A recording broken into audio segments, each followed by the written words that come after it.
Hi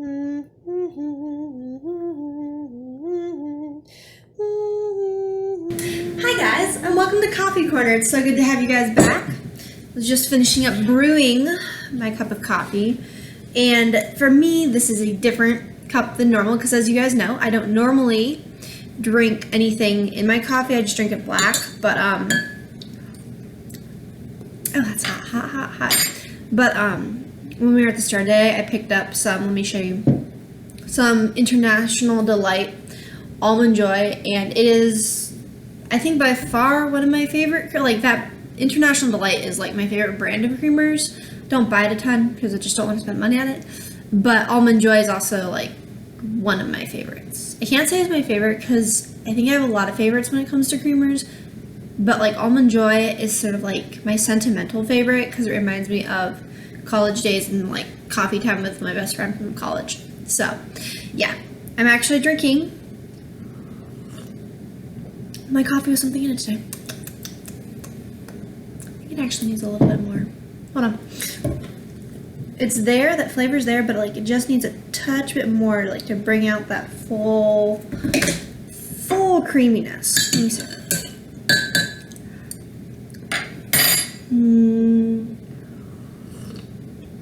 Much better.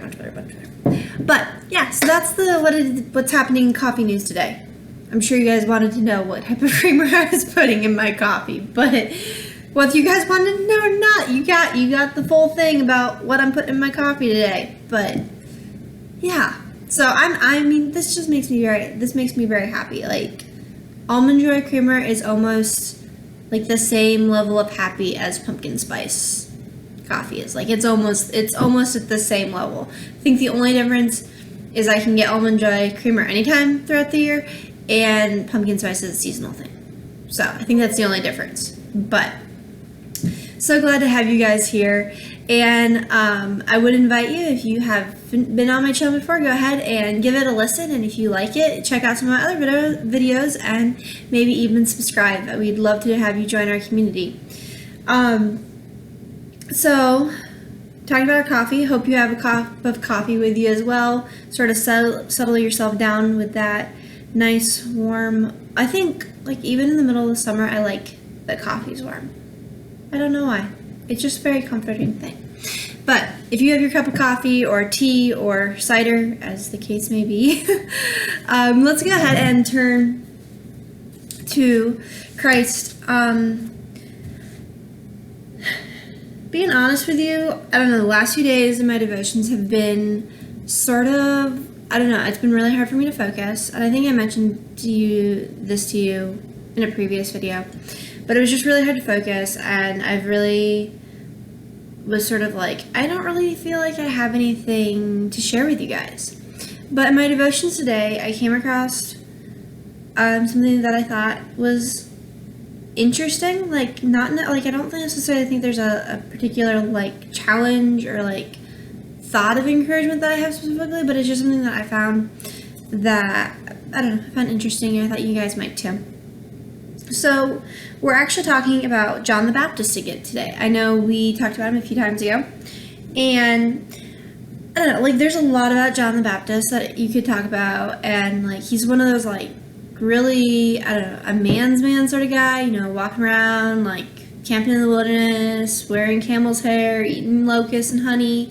But I think one of his greatest attributes that sort of stands in, like, almost in contrast, like in our mind it stands in contrast with like being a man's man, but it's really not, is his humility.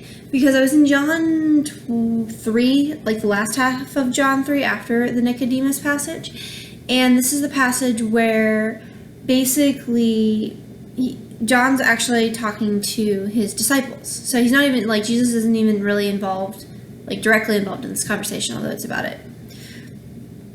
I don't know if you guys have ever been involved in a wedding before, or maybe your own wedding, and you know how crazy it is.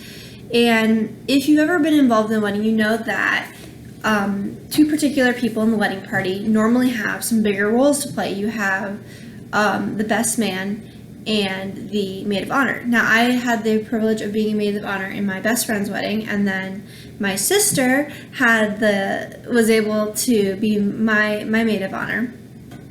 And those two people have responsibilities, if nothing else, at least for me. My sister was like just there for emotional support throughout the entire process, really, but especially on that day. And they have some very important roles to play. And without them, I don't think that the day would have gone as smoothly as it would. I definitely probably wouldn't have felt as calm as I had. I was still nervous and everything, but my sister did help calm some of that just by being there and just assuring me that, things were going all right and things were going smoothly.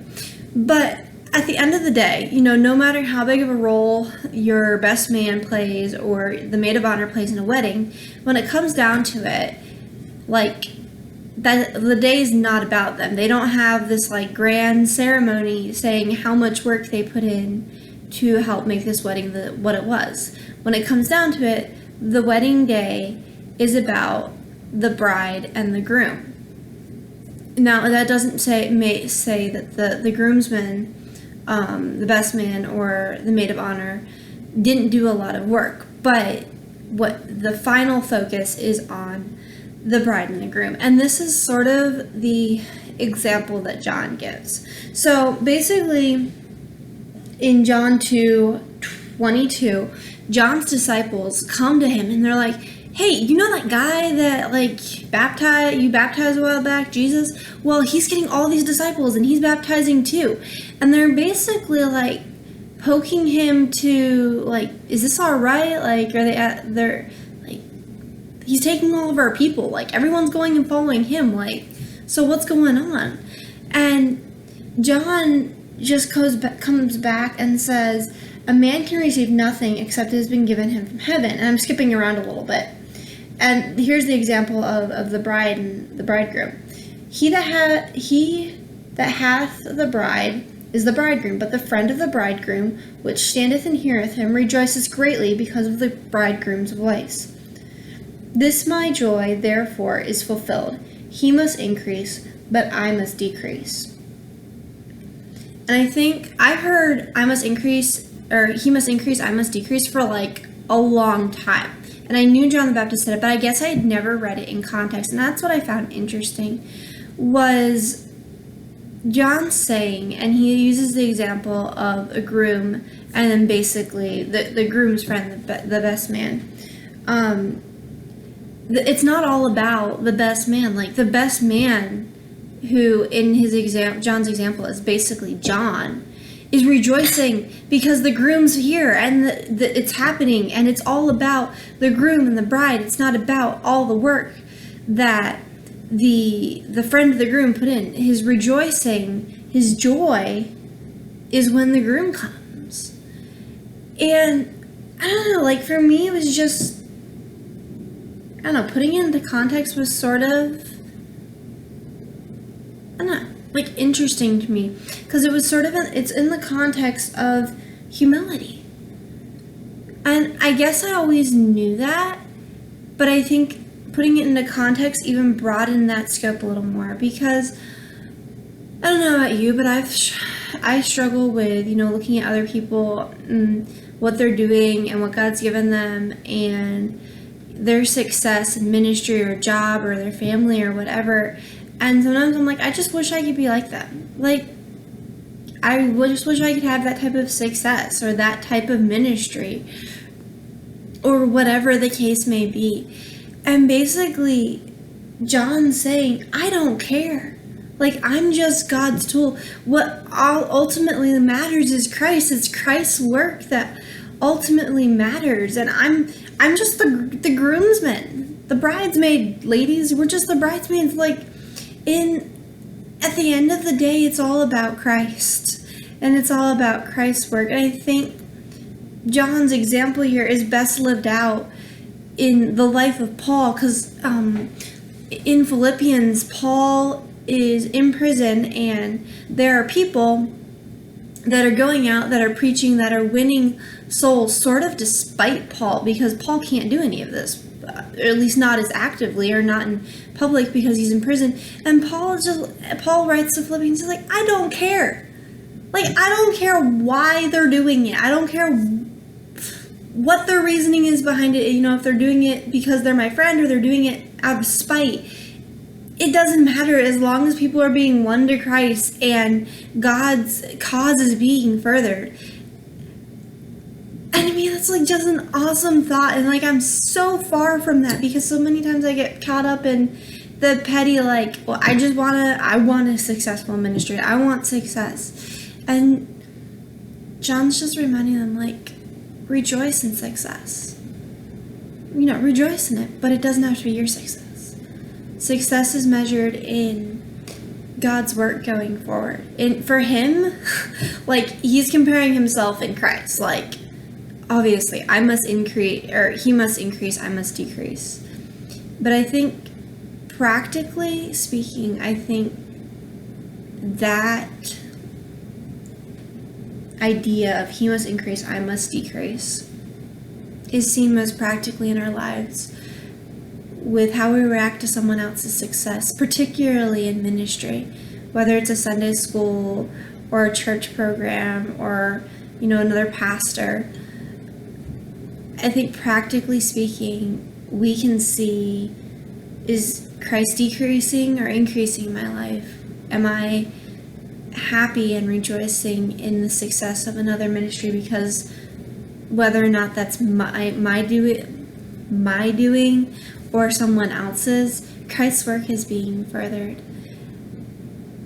And I don't know, for me it was really cool to see that idea put into the context. I'm a little more of a practical context, you know, like, what does it mean that I have to decrease? Does that mean I beat myself up? No, it just means thinking more of Christ's cause than my own agenda. I think, actually, yeah. Like, I like how I summed that up. He must increase, I must decrease. Is Christ's cause more important than my personal agenda? And I think that's something I have to evaluate so many times when I start comparing and even getting jealous of other people. You know, who's it all about? It's not about me. It's definitely not about me. So it's all about Christ. I think that's an encouragement too. Is at the end of the day, you know what? I work a little. This other person works a little. Joe over there works a little. And guess what? At the end of the day, all the glory goes to Christ. And all those little pieces of ministry fit together, and they just create this beautiful, glorious light that glorifies Christ. So, all right, ladies, I have kept you guys longer than normal, so I'm going to let you guys go. I hope you have a great day, and I will see you guys again next time. If you haven't subscribed, go ahead and do that. Leave a comment. Love to know what you guys are thinking. Have a great day. Bye.